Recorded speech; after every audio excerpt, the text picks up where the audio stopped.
Fahrenheit স্কেলের তাপমাত্রা সেলসিয়াসে রূপান্তর। তাহলে সেলসিয়াস স্কেলের রূপান্তরের অ্যালগরিদম স্টেপ 1, স্টেপ 2 হচ্ছে ইনপুট এফ, স্টেপ 3 মধ্যে সূত্র দেখি সি ইকুয়াল এফ মাইনাস হচ্ছে 32 ডিভাইডেড বাই 9 ইন্টু 5।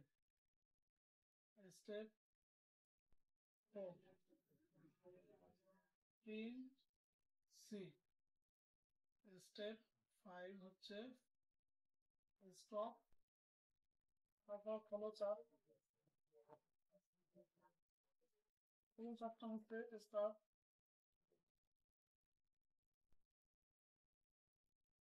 ইনপুট হচ্ছে এফ, তারপর হচ্ছে তোমার C equal F minus 32 divided by 9 and into 5। তারপর হচ্ছে প্রিন্ট এফ প্রিন্ট সি।